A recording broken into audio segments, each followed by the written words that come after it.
Organising your board. When organising a blackboard, you need to make sure you organise it clearly. That means you need to make a margin at the side for extra vocabulary, and you need to make the main and most important grammar structures in the middle and clearly visible to all the students.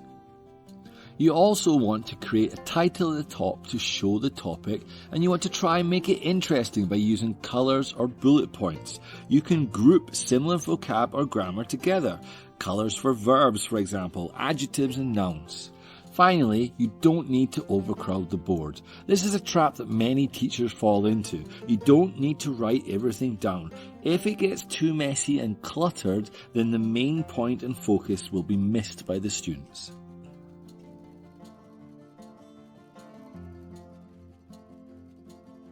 Using the board to present information.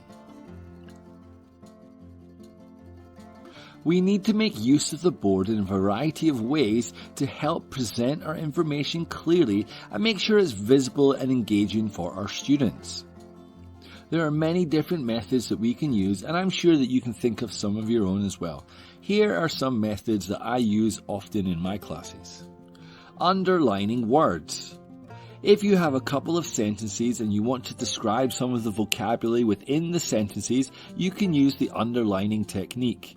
Here I have two sentences. I haven't seen her for a week, and I haven't seen her since Saturday. Both are quite similar, so I want to underline for and since. I want to explain that since is used when you have a specific point in time, and I want to explain that for is used when you have a period of time. Colour coding.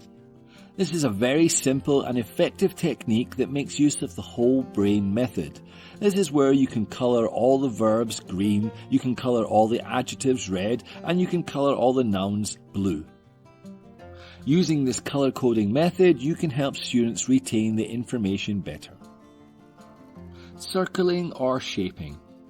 Here you can put a circle or a shape around a piece of vocabulary that you want the students to focus on.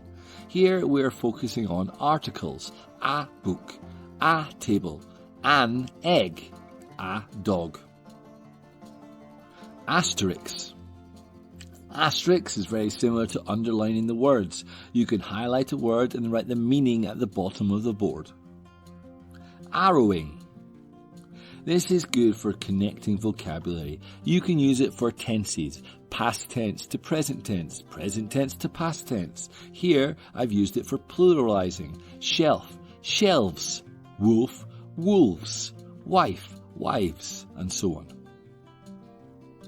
Bullet points and numbering. Both have very similar functions. You can make a sentence and you can underline the point where you want to change the vocabulary, maybe an adjective, maybe a verb, maybe a noun, and then you can bullet point underneath it. Here I've used it for prepositions. The pencil is on the table. The pencil is under the table, and so on.